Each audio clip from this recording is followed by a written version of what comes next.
بسم اللہ الرحمن الرحیم۔ ناظرین، بڑا مشہور شعر ہے، کی وفا تو نے محمد سے تو ہم تیرے ہیں، یہ جہاں چیز ہے کیا لوح و قلم تیرے ہیں۔ گزشتہ روز جب میڈیا پہ یہ خبر سامنے آئی کہ قومی اقلیتی کمیشن میں قادیانیوں کو شامل کیا جا رہا ہے بطور ممبر، تو اس کے بعد زبردست ری ایکشن آیا ناظرین۔ تمام مکاتب فکر کے لوگوں نے بہت زیادہ تنقید کیا حکومت پہ، اور رات گئے وزیر مذہبی امور نور الحق قادری صاحب کا ویڈیو بیان بھی اس حوالے سے سامنے آیا۔ آج کے ویلاگ میں ناظرین ہم اسی ایشو پہ بات کریں گے۔ اس سے پہلے ہماری آپ سے ریکویسٹ ہے کہ ہمارے چینل کو سبسکرائب کر لیں تاکہ تمام تر ویڈیوز آپ تک پہنچتی رہیں۔ ناظرین، جیسا کہ آپ کو پتہ ہے، 7 ستمبر 1974 پاکستان کی تاریخ کا ایک ایسا دن جس کو ہم اگر چاہیں بھی تو نہیں بلا سکتے۔ اس دن پاکستان کی قومی اسمبلی نے قادیانیوں کو غیر مسلم قرار دینے کا قانون منظور کیا، اور اس کے بعد ذوالفقار علی بھٹو نے اس پہ سائن کیے۔ جب ذوالفقار علی بھٹو اس کاغذ پہ، اس قانون پہ، اس آئینی ترمیم پہ سائن کر رہے تھے تو بھٹو نے کہا تھا کہ میں آج اپنے موت کے پروانے پہ دستخط کر رہا ہوں، اور پھر اسی طرح ہوا۔ کوئی 3 4 5 سال بعد ذوالفقار علی بھٹو کو پھانسی دے دی گئی۔ ناظرین، قادیانیوں کو کافر قرار دینا، غیر مسلم قرار دینا ایک بہت بڑا تاریخی اقدام تھا۔ تقریباً 1974 سے قبل 90 برس تک مختلف جو ہمارے بزرگان دین ہیں، علماء کرام ہیں، وہ جدوجہد کرتے رہے۔ پیر مہر علی شاہ، ان کے ہم عصر بزرگ علماء کرام، پھر عطا اللہ شاہ بخاری، مولانا عبدالستار خان نیازی، علامہ شاہ احمد خان نورانی، جمعیت اہل حدیث کے اس وقت کے سرکردہ رہنما، اور دیگر مذہبی تمام، مولانا مفتی محمود اور دیگر جتنے مذہبی قائدین تھے، انہوں نے زبردست تحریک چلائی، اور پھر یہ تحریک اپنے منطقی انجام کو پہنچی۔ قادیانی غیر مسلم قرار دیے گئے اور پاکستان بھر میں ایک جشن ہوا۔ اس کے بعد مختلف ادوار میں قادیانیوں نے کوشش کی کہ اس قانون کو تبدیل کیا جائے، لیکن یہ کوشش آج تک کامیاب نہیں ہو سکی۔ ناظرین، گزشتہ روز جب یہ خبر سامنے آئی کہ قادیانیوں کو قومی اقلیتی کمیشن میں بطور ممبر شامل کیا جائے گا، تو اس کے بعد اس پہ ایسا ری ایکشن آیا کہ حکومتی اکابرین بھی پریشان ہو گئے۔ جس طرح میں نے شروع میں کہا تھا کہ وزیر مذہبی امور پیر نور الحق قادری کا رات گئے ایک ویڈیو بیان سامنے آیا کہ ہمارا کوئی اس طرح کا پروگرام نہیں ہے، اور نہ کابینہ نے اس کی کوئی منظوری دی ہے۔ اس کے بعد سے بھی اس پہ تنقید کا سلسلہ جاری ہے۔ آج ہم آپ کو بتائیں گے کہ کیا واقعی حقیقت میں حکومت ایسا کرنے جا رہی ہے، اگر ایسا کرتی ہے تو اس کے نتائج کیا ہوں گے۔ ناظرین، 1974 کے بعد 1974 میں جب یہ ترمیم منظور ہوئی تو اس کے بعد آئین کے آرٹیکل 260 میں مسلمان کی تعریف بیان کی گئی، جس میں یہ واضح طور پہ یہ کہا گیا کہ ہر وہ شخص مسلمان ہے جو نبی آخر الزماں کے بعد کسی بھی شخص کے نبی نہ ہونے پہ یقین رکھتا ہے، یعنی کہ نبی کریم صلی اللہ علیہ وسلم حضرت محمد مصطفیٰ اللہ پاک کے آخری نبی ہیں۔ اور قادیانی جو ہیں وہ انہوں نے ظاہری بات ہے نیا ایک فتنہ پیدا کیا تھا، اور اس فتنے کے بعد قادیانیوں کو مسلمان قرار دینا تقریباً ناممکن تھا، اور اسی لیے ان کو غیر مسلم قرار دیا گیا۔ اس کے بعد جب بھی قادیانیوں کو غیر مسلم قرار دینے کے لیے اقدامات کیے گئے یا کوشش کی گئی تو قادیانیوں نے ہمیشہ اپنے آپ کو مسلمان ظاہر کیا، مسلمان ظاہر کرنے کی کوشش کرتے رہے، اور جب بھی وہ بیرون ملک جاتے ہیں یا بیرون ملک جو ان کی تنظیمیں ہیں وہ ہمیشہ اپنے آپ کو احمدی مسلمان کے طور پہ پیش کرتی ہیں۔ تو یہ ایسی چیز تھی کہ جس پہ تقریباً 1984 میں اس وقت کے صدر جنرل ضیاء الحق نے ایک قانون بنایا، آئین کے آرٹیکل 298C کے تحت انہوں نے کہا تھا کہ اگر یہ پریکٹسز کرتے ہیں اپنی تو ان کے خلاف قانونی کارروائی ہوگی، اور پھر زیادہ سے زیادہ ان کو قید کی سزا بھی سنائی جا سکے گی اور جرمانہ بھی۔ اور پھر اس قانون کے بعد بہت سے ایسے قادیانیوں کو سزائیں سنائی گئیں جنہوں نے پریکٹسز اپنے رسومات کی، مذہبی رسومات کی پریکٹسز کرنے کی کوشش کی۔ اس کے بعد مختلف ادوار میں بھی قادیانی نواز جو لابیاں تھیں وہ کوشش کرتی نہیں کہ اس قانون کو تبدیل کیا جائے اور قادیانیوں کو دوبارہ جو ہے وہ مسلمان قرار دیا جائے، جو ایک چیز ناممکن تھی۔ یہ بات طے ہے کہ شمع رسالت کے کروڑوں پروانے جس ملک میں ہوں، اس ملک میں قادیانیوں کی یا کسی غیر مسلم کی اس طرح کی سازش کسی صورت میں کامیاب نہیں ہو سکتی۔ ناظرین، کچھ عرصہ قبل جب پاکستان تحریک انصاف کی حکومت برسر اقتدار آئی تو بہت سے لوگ اس پہ تنقید کرتے رہے کہ یہ قادیانیوں کے حوالے سے یہ نرم گوشہ رکھتی ہے، اور جب آج کے حوالے سے آج کا جو فارم تھا اس میں جب ختم نبوت کا خانہ ختم کیا گیا تو ملک بھر میں شدید احتجاج ہوا۔ چترال سے جماعت اسلامی کے ممبر مولانا عبدالاکبر چترالی نے جب قومی اسمبلی میں اس چیز کو ہائی لائٹ کیا، شیخ رشید احمد صاحب اور دیگر جو ممبران تھے انہوں نے بھی اس چیز کی تائید کی، تو اس کے بعد وطن عزیز میں زبردست ری ایکشن سامنے آیا۔ تو اس ری ایکشن کے بعد سینٹ میں وفاقی وزیر مذہبی امور نور اللہ قادری صاحب نے یہ بیان دیا اور پوری قوم کو ورطہ حیرت میں ڈال دیا کہ جی مجھے تو پتہ ہی نہیں ہے کہ یہ فارم کس نے جو ہے وہ ختم کیا، کس کے کہنے پہ یہ خانہ جو ہے اس فارم میں سے ختم کیا گیا۔ پھر دوبارہ عوامی احتجاج کے بعد یہ خانہ جو ہے یہ بحال کیا گیا، اور آج دوبارہ جو ہے آج کے فارم میں یہ خانہ ختم نبوت کا موجود ہے۔ گو کہ گزشتہ روز رات گئے پیر نور اللہ قادری صاحب نے کہا کہ ہمیں نہیں پتہ، نہ کابینہ نے اس طرح کا کوئی فیصلہ کیا ہے، یہ صرف افواہ ہے، اللہ کرے یہ صرف افواہ ہو اور اس افواہ میں کوئی حقیقت نہ ہو۔ ناظرین،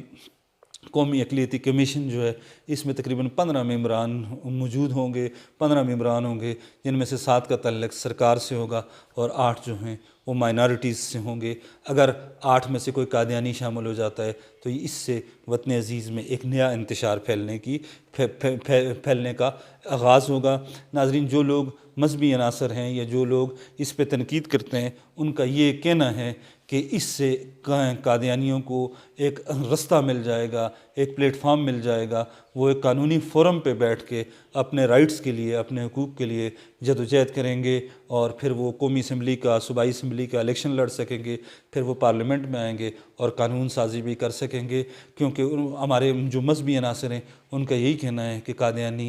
قادیانی جو ہیں وہ ایک فتنہ ہیں، ان کے اس طرح کے رائٹس یا بنیادی حقوق نہیں ہیں جس طرح یہ ہندوؤں کے ہیں، کرسچنز کے ہیں، سکھوں کے ہیں یا دیگر مائنارٹیز کے ہیں۔ مذہبی عناصر کی، مذہبی رہنماؤں کی، یا جو لوگ اس پہ تنقید کرتے ہیں ان کی اس بات میں کافی دلیل ہے۔ اس کے برعکس پاکستان تحریک انصاف کے جو ورکر ہیں یا جو رہنما ہیں یا جو قائدین ہیں ان کا یہی کہنا ہے کہ خان صاحب نے ایک پکا بندوبست کر دیا ہے، اور آج کے بعد قادیانی جو ہیں وہ اپنے آپ کو غیر مسلم ظاہر کریں گے، لیکن تاریخ گواہ ہے کہ قادیانیوں نے کبھی بھی اپنے آپ کو غیر مسلم ظاہر کرنے کی کوشش ہی نہیں کی۔ وہ ہمیشہ مسلمانوں کے روپ میں، مسلمانوں کے بیس میں آج کرنے کی وہ کوشش کرتے رہے، ملازمتیں حاصل کرنے کی وہ کوشش کرتے رہے، یا دیگر جو فوائد ہیں وہ حاصل کرنے کی کوشش کرتے رہے۔ تو مذہبی قائدین جو ہیں ان کا یہی کہنا ہے کہ ان کا جو کہنا ہے وہ کافی حد تک درست ہمیں نظر آتا ہے۔ جس طرح تحریک انصاف کے ورکرز کا رد عمل رات کے بعد سامنے آیا، وہ تو اس کو عمران خان کا ایک تاریخی اقدام قرار دے رہے ہیں، تاریخی کارنامہ قرار دے رہے ہیں، اور عمران خان کو بطور ہیرو پیش کرنے کی کوشش کر رہے ہیں۔ لیکن یہاں پہ بہت سے تجزیہ نگار، بہت سے سینئر صحافی، بہت سے لوگ جو سیاست پہ نظر رکھتے ہیں یا پاکستان کے قانون پہ، پاکستان کے آئین پہ نظر رکھتے ہیں، ان کا یہ کہنا ہے کہ یہ وقت ہی مناسب نہیں تھا کہ اس نئے پنڈورا باکس کو کھولا جائے، کیونکہ اس وقت پاکستان جو ہے وہ پوری دنیا کے دیگر ممالک کی طرح کرونا وائرس سے نبرد آزما ہے۔ لوگ جو ہیں وہ بڑی تعداد میں لاک ڈاؤن کی وجہ سے پریشانی کا شکار ہیں،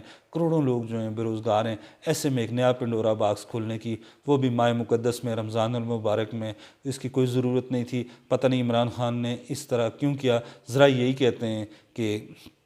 وزیر اعظم کی منظوری یا وزیر اعظم کی مرضی سے یہ خبر سامنے آئی ہے، اور اگر ایسا ہوتا ہے تو وزیر اعظم کی رضامندی اس میں شامل ہوگی۔ یقینی طور پہ یہ چیز جو ہے وہ آنے والے دنوں میں ایک بڑے مسئلے کے طور پہ سامنے آ سکتی ہے۔ اس سے حکومت کے لیے بھی مشکلات پیدا ہوں گی، اور اس سے اگر یہ چیز ہوئی یا ایسی کوشش کی گئی تو زبردست ری ایکشن جو ہے وہ بھی سامنے آ سکتا ہے۔ جس طرح میں نے ناظرین آپ کو بتایا کہ تحریک انصاف کے ورکر یہی کہہ رہے ہیں کہ عمران خان کا یہ ایک بہت بڑا کارنامہ ہے۔ حقیقت میں دیکھا جائے تو تحریک انصاف کے ورکرز بغیر سوچے سمجھے، بغیر کچھ جانے جو ہے وہ عمران خان یا پاکستان تحریک انصاف کی اس حکومت کے ہر اقدام کو جائز قرار دیتے ہیں۔ یہ مذہبی ایشو ہے، سینسٹیو ایشو ہے، اس میں کسی طرح کی بھی رائے ظاہر کرنے سے پہلے متعلقہ جو لوگ ہیں، علماء کرام ہیں یا قانون پہ جو لوگ نظر رکھتے ہیں، ان سے اگر مشاورت کر لی جائے تو زیادہ بہتر ہے۔ ویسے جو لوگ اپنی رائے کا اظہار کرتے ہیں وہ کسی نہ کسی صورت میں